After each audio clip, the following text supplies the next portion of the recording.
Okay. Hello, everybody. Welcome to Tuesday Night Workshop, talking about understanding arthritis. And thank you for your patience. We're running late because we're just trying to get computers and monitors and pictures working. So thank you for your patience as we get doing Zoom and live going. Monarch Family Chiropractic, Dr. Kristen Zawada, and thank you for joining us for information on understanding arthritis. And we're going to jump right in. Oh, one sec.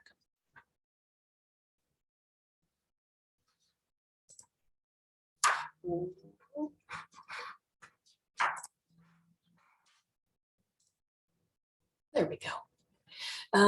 So we'll start talking about rheumatoid arthritis, as this is one that many people are familiar with. Very, very, very common. It's a very inflammatory arthritis. So many times we talk about autoimmune responses. So that is a way in which our immune system is controlling and driving. So an autoimmune is also things that you may hear related to things like MS and fibromyalgia, things like that. All autoimmune and inflammatory responses to the body, and all driven by the immune system, as we've all talked about how important that is with what we do and why you get adjusted. So talking about RA and where you see it, we've got the x-ray down in that lower view so you can really see where that shows up, which is most of the time the hands, but we also see it in the knees and ankles. It tends to be symmetrical, meaning you'll see it on both sides of, say, both hands or both knees, and affects other systems of the body with inflammation. And so pain, you'll see joint damage. So over time, you'll see arthritic damage into the joint, like we're showing here, if you can see my mouse moving in that fourth finger on the right hand.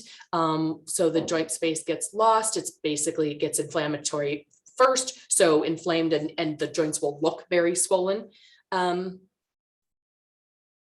And sorry, there's things I'm trying to admit at the same time as talk. Okay. So that is one form of arthritis and a very, very common one. Osteoarthritis is more what you hear us talk to you about in the office, because it is more related to overuse and different cartilage. Things that also happen with overuse is a lot of repetitive motions, right? So a lot of us doing a very similar thing or pattern year after year, decade after decade over the course of our life. So a lot of the wear and tear comes, and it will be termed more osteoarthritis.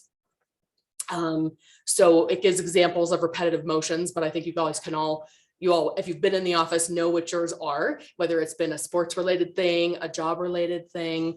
It's not always a lot of movement. It can be certain things that people do that is very sedentary posture with some sitting. You can get a lot of compression that can really create arthritis. Again, it's inflammatory, so it's usually very uncomfortable. The inflammation takes up space, and so that makes that not comfortable because it's taking up room it shouldn't. And we usually look at this one as prescribing therapies and doing different things to help a joint heal, so that it gets to the stage of we're being more preventative than we are reactive, and hoping to avoid the degeneration process, right? So deformation or degeneration. So that may be in the form of chiropractic, PT, exercises that we want to try to do to, once rest has happened, to decrease the inflammation, add proper movements in so that we're avoiding the arthritis before it gets too bad or degenerative. And because that degeneration I'm referring to isn't necessarily the result of wear and tear, it's not normal biomechanic motions. So that's what we are addressing with your subluxations. That's what subluxation is to us in many ways, from the mechanical bone sense of that word. And we know that comes from different places, and when it sets into our structure, that is really what we're addressing with your subluxations. Is it's abnormal movement of the mechanical part of your spine and structure, or joints, knees, wrists, ankles, shoulders that have not been properly moving for a long time.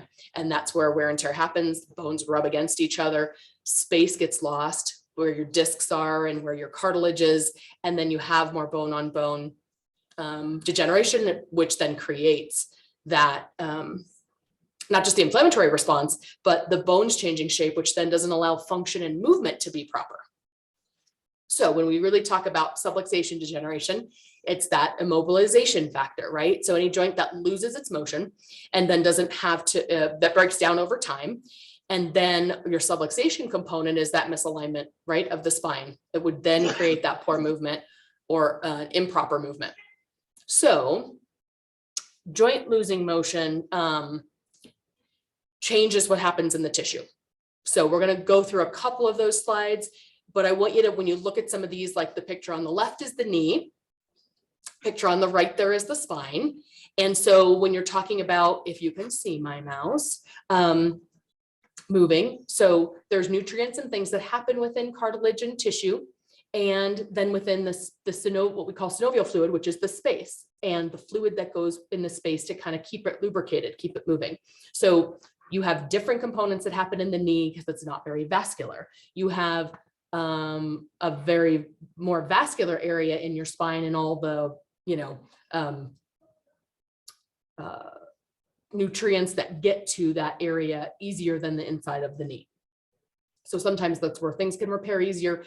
Some areas can't once they're degenerated, or you've lost that movement and space and tissue. Now I'm not going to go down the route of stem cell research and all of that, but there's lots of things that therapies that are being tried and done so that we can regenerate good cartilage tissue performance of our own parts and pieces with some of that therapy. And that's helpful from the sense of you cannot, there is no part that's, I guess, lab generated or made up that if it's not you, that is going to perform as well.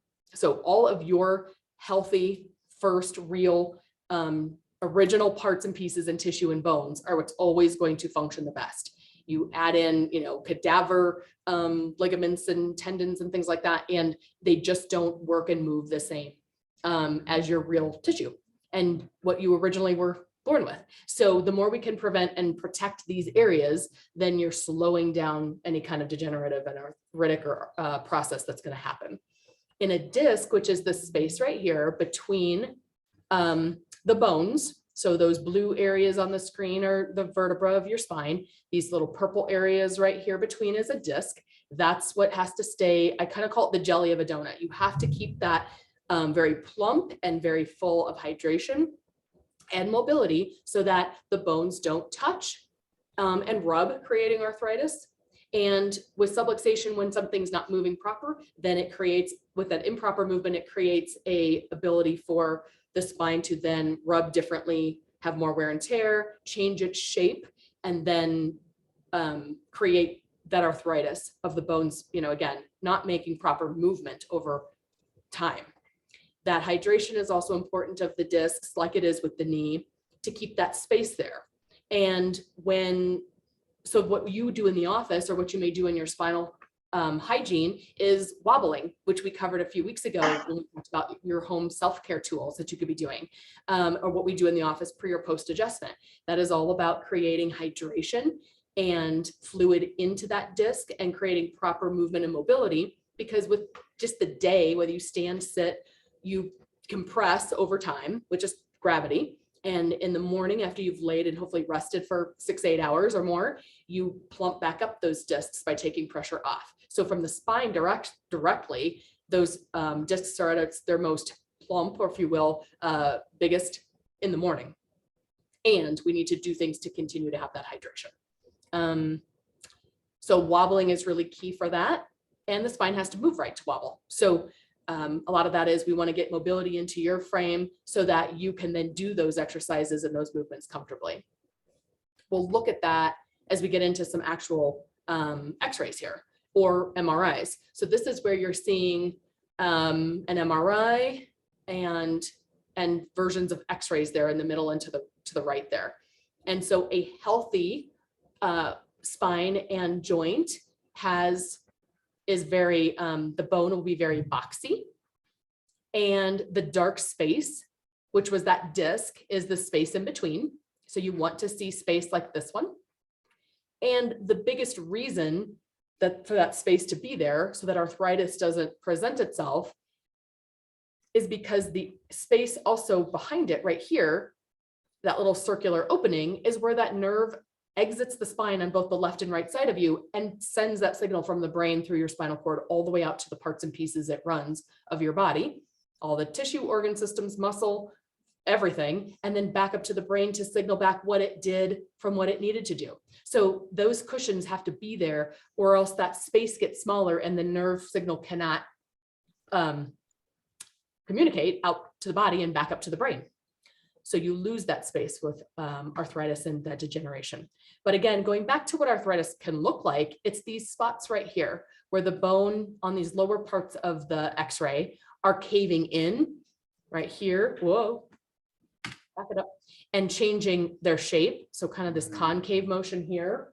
And then where it's jutting out here in front on this picture, and then down here on this picture, those are osteophytes. That is the body laying down more calcium to form more bone to try to stabilize itself, because it understands it's not in a movement that is creating stability. And where we see it in the spine here is, if you notice how straight up and down the spine is right here on the right in that picture, we know a spine should have a curve, right? And that one doesn't show it, but I think we'll have a picture of it later on. So you're seeing where arthritis, in the sense of us seeing it on bone, is not something you see when something hasn't moved properly for like 3 to 5 years. But you start seeing x-rays that look like this, and these bony osteophytes, these bony spurs, that big spur there on the far right, and even these ones here in this middle picture, that is stuff that's happened over decades. So that's why you may not feel that happening, but by the time you do feel it, these pictures here, this stuff has been there for probably 15 to 20 years, forming, right? The body doesn't lay down bone like that in a year or two. This far left picture is more of an MRI, and you're seeing where when the structure loses space or room and arthritis starts being present, it takes up the space where the nerve has to be, where that disc has to be, where other signaling components to your body have to come from and clear through. So you're seeing where, like I referenced the jelly in a donut, it's that center disc, which in this picture of like the red, it's the cream colored or white area here, and it's bulging here in the front, here, here, and here, outside of its space, outside of the donut, if you will. And so when there's compression or poor motion in the spine, that arthritis then starts to develop over time. And then as it does, it takes over space, or you lose space. And so the jelly in the donut, that jelly disc has to go somewhere when it starts to get compressed. And you see it then either going out the front, out the back, or it'll start going out the sides of the vertebra. And that's what then you feel as compression on your nerve system or the spinal cord. So that's what MRIs help us determine. X-ray shows us that arthritic bony piece. And if we start seeing a lot of loss of space, or depending on what representation of symptoms you're having, where we might then refer for an MRI, because we need to actually see all the components of that soft tissue. So here's stages of degeneration and arthritis that show up with degeneration over time. So we a lot of times reference, when we talk through your x-rays with you, of what stage you're in. This is showing a normal, healthy spine on the far left there, where the discs are nice and plump. They're staying within their space. The bones are boxy and square, and they're sitting in a proper position. Over time, if that arthritis starts to take place, we'll see what's a phase 1, where we're starting to see that disc start to push out against things and lose some space. But the bone may not actually have changed any shape yet, because again, we said that may take 7 to 10 plus years for the bones to actually start breaking down and forming that arthritis. So the discs may still have decent amount of space where they're not pushing back onto that yellow nerve there, exiting behind it, and above and below the disc. Phase 2 and 3 are where you then see the bone changes. You see the kind of concaveness of the bone. Again, it's changing and morphing shape to try to keep pressure off of things, but it's losing its ability to function properly. So it's in a sense compressing and like a pancake. And then the disc has to go somewhere. When we see late phase 2 or phase 3 degeneration, there's not, we cannot reverse that. We can do our best to slow it down, and in phase 1 or 2, really stop it from progressing. But once you lose disc space or a lot of this ability to have room, we can't necessarily reverse that. So we can't bring it back to say a spine that was 20, 30 years previous. And what we can do is slow down the degeneration and in some cases stop it from continuing. And then if you're in a phase 1, and some of phase 2 stages, that's all repairable. That is all things that we can correct and over time get back the correct motion, posture, and support that it needs. So here's a couple of assessing arthritis in the neck spine, in our cervical region, as we call the neck. So that's why we talk about how important curves are in the spine. And going back to all of what we did in previous workshops, but when we talked about your healthy curves earlier this year, that's a good one to reference if you haven't watched it and the curve part here doesn't ring a bell or make sense to you, or you don't know where yours is at. This is important because when we look straight through somebody, we know you should have a straight spine. But when you look at someone from the side view, you should have that banana shaped, right, C curve in the neck. You should have the opposite direction in the mid back, in the rib cage, and then that same C-shaped curve in the low back. So this is someone looking this direction to my left, and this is that side view picture. So this is an actual patient in our office who is supporting the degeneration that you see there in the middle of the spine. So hopefully looking at this, after seeing those other pictures, you can see where the solid curve line is where the curve of that spine should be, where the back of the vertebra, the back of the bones right here should line up to that curve. And they're obviously forward of that curve. And so when you lose that movement, the body is laying down more calcium and bone to try to stabilize it. It knows that this isn't stable, and it sees that you're not doing anything different to change the movement of this area here in the middle. And so I would hope that if you covered up the bottom half of that spine and you looked at those top vertebra, this one, and even this one, they have nice big space between each bone, and they have fairly boxy structure. There's not a lot of degeneration there. But where that spine is being compressed by the weight of the head and possibly some trauma, you can definitely see this 4th, 5th, and 6th bone are definitely changing shape. And those little osteophytes are forming where that bone doesn't look boxy and square anymore. It looks like it has points or like a tooth, a lip off the front. That's all, again, calcium deposits. When you'll hear somebody talk about, it's like a bone spur is really what it is. And what happens over time when this goes from phase 2 into phase 3 or 3 to 4 is when the body is basically trying to join together. So it will join, what it's trying to do here is join this point here, vertebra, to this one right here. And it's getting awfully close. And so that's something that, again, has probably been there close to a decade to 2, and is changing not just the shape of things, but the mobility is not there for this person. This person cannot flex and bend and move their neck the way it should. There's probably a lot of tension in the spine because your head is holding the weight of it so much further forward than it needs to be. So the body will lay down that calcium and try to fuse those bones naturally to each other. And that's its way of stopping that movement, right? So it's like basically a natural fusion versus people you hear going in and having say a spinal surgery to purposefully fuse it with, say, hardware like pins and rods. So the body's trying to stop that motion and create some stability. Here is another patient, and this is showing a low back x-ray. So I don't think I have the side view picture of this one, but I wanted to show you where that degeneration and that arthritis can come in from different angles. So this isn't, if I had that side by side, you'd be able to see this gentleman actually has a very healthy low back curve from the side view, like the one we just looked at for the neck. Zero wrong with that curve. And yet he has this complete unleveling of, it's obvious to see that the left hip is nowhere near where the right hip is. So there's the top of his left hip, there's the top of the right, and how far that tilts him to the right. So where this is, we've slowed things down, but not really been able to reverse things, is that with this unleveling, I describe this as if you, and his body is compensated really well over time. So this has happened for a long time because he had an issue with bone growth as a early teenager. So he actually doesn't have, his leg length isn't the same. So this tilt is somewhat anatomical and congenital for something that happened early on. We don't usually see this drastic of a difference. And with that said, we still see a lot of hip unleveling all the time, every day. And so what's happened is this person who is just at early 50s is where the bone is caving in here on the sides. That's where the compression is happening from this tilt.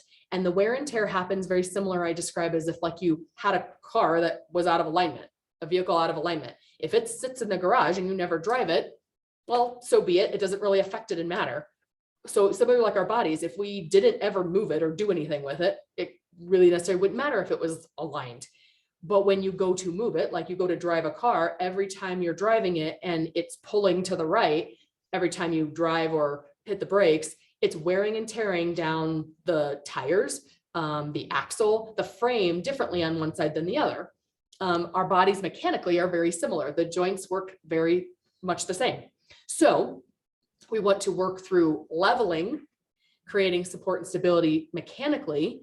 For this particular person, we're probably going to do some things on top of just adjusting and exercises, because we can't get this hip at level with the difference of the leg length. And so there's components we work on when we find that this is the case, and it's not based on just soft tissue and the bones of the low back not sitting in a proper position. So we want to avoid this from becoming an issue that maybe needs fusion or becomes more of like a scoliotic curve, a curving left to right in his upper low back spine there, because the hips are so tilted. So when scoliosis happens, a lot of times this is happening, unleveling's happening, and the spine just follows suit with it and curves with it. So this is a way to look at sort of how things take place or how things show up. It can be that there's an activity that happens. We've got multiple mentioned there because it doesn't have to just be trauma like a fall. It could be stress and stress into the system in multiple ways. Posture, whether you sit at a desk all day or do different very repetitive motions, say, that can create this issue with what you do for work. Even just gaining weight and putting more stress on the structure that way creates this compression and can create the arthritic component because of inflammation. So we have then get damage to a joint or weakness to a muscle or weakness to an area that cannot function the way it's supposed to. It creates an immune response or reaction, which is more times than not inflammatory, right? It's trying to create some space and putting inflammation in the joint to kind of protect and guard it. So initially inflammation is it's a response to support and guard and kind of protect an area. So we get that swelling or ligament damage over time. And then more lastly, for most of this process is then pain, meaning it does not start with pain for the most part, unless a big trauma happens and we have like a sprain, a strain, a ligament tear, or something like that, that creates an immediate change into that structure. Most of the things we see happen over, like I said, 1, 2, and 3 decades. So the pain is sometimes the last response that you get. And all these things have been happening before, sometimes without you knowing or realizing. Then what tends to come after that's been there long enough is then you start to get limitations in motion, right? So decreased function, but that's because the compression onto the nerve system is changing the functionality. The movement is more of limiting your motion. Like you may say, oh yeah, I can move this way, but I can't really move this way. That's all the start of that's been happening long before. And by the time it can degenerate long enough to become an arthritic state, then you're going to see decreased motion and limitations in range and that function. So we need to address it way before you sense those things happening or feel those things happening. So that's where it comes down to prevention and why we talk about kind of what I call pillar of health, or the kind of the legs of the pillar of your health. And you think about like the legs of a stool, like there's multiple components that have to happen in your self-care that support it. So I always talk about things that I use the word fitness for, like NESS, part of the word fitness. And there's more components in that, but The N being a nutrition component, the N being a neurology, a neurological component, right? How much of the nervous system is functioning at its capacity. E is really exercise. We have to move. The body is designed to be in motion, not stagnation and not stillness. That's why they call sitting the new smoking. It's really like how we looked at in the 80s and 90s, what we realized smoking was doing to our systems and into our environment and to our overall health. And it's similar to that now with what sitting does. It is not how we're designed to be. And so it doesn't mean that you have to go join a gym. It just means we have to do proper movements and activity in our day that undo some of the improper movements of repetition and or stagnation of a lot of sitting. And we have to engage our core and engage our postural muscles, not so much the big muscles that we think about going to the gym for. It's not about, you need muscle mass, you need bone density. Those things are super important for multiple facets of your health. And yet it's not the necessity for necessarily preventing arthritis and spinal degeneration.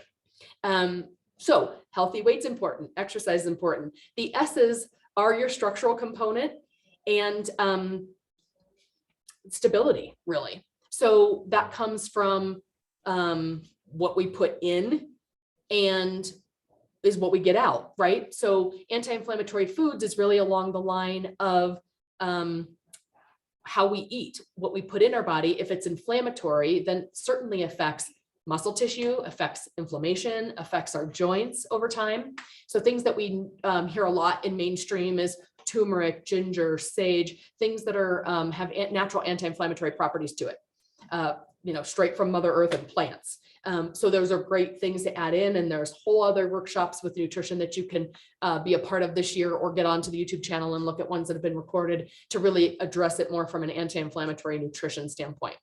And our structure is, like I said, you don't get a second set of any of these things in your body. When they wear out, they wear out. And some things they're replacing, but it's never going to be as good as what you have. And some things they cannot replace and fix yet. When you've lost it, you've lost it. So getting adjusted is so key, as all of you on here know, that it's supporting your ability to not just continue to function and move well, but it's supporting a preventative nature of not being arthritic when you're in your 50s, 60s, 70s, 80s. Knowing what you know now is what's going to keep you from, that down the road and being able to enjoy years that you should be enjoying. A lot of times we talk about what's your kind of age range of goal of, like, genetically, what do you think you're going to live to be? And we don't want that to be scary when someone says, oh, like 90s, or many people are living to be centenarians and living to be, 90, 100 years old. And we want to do it healthy, and we want to do it well, and enjoying those years, not thinking about them from a sense of, like, maybe what I think about with the generations before me of, unhealthy, on a lot of medications, unable to move well, or in nursing homes, and having really poor health in those later years. We know with lifetime care and addressing all those components, you're going to live through your lifetime much healthier and much more mobile, and decrease any kind of need for surgeries or, I guess, outside intervention when you can do those things to be preventative. So that's the information we have that really addresses the core of arthritis. There are different types we didn't even talk about today. And yet we want to talk about the ones that we know we can, in a way, control and do a lot to change and prevent. All those things we can prevent. What I want to add to the workshop next time in this manner is being able to pull up x-rays we have of our patients who have very, very healthy spines that are in their 70s and 80s, and put it next to some ones that are of people in their 30s and 40s, and really show that age is just a number. If people with well taken care of structures through their life don't look aged and degenerated and decrepit, or whatever you think an 80-year-old looks like. And we have some proof of that, of very dynamic and active retired aged patients in our office. So I want you to know that all that is something you can really control and have the ability to prevent and do in your lifetime, that it's not like, oh, I get older and I just am going to have arthritis and age. We all are getting older. None of us can turn back the clock. And yet we can do it really gracefully, and we can do it if we catch things soon enough, very preventatively. and avoid a lot of those things for the later years to come. So thank you for joining us tonight. I will do my best to try to open things back up if you have questions after we stop the recorded share.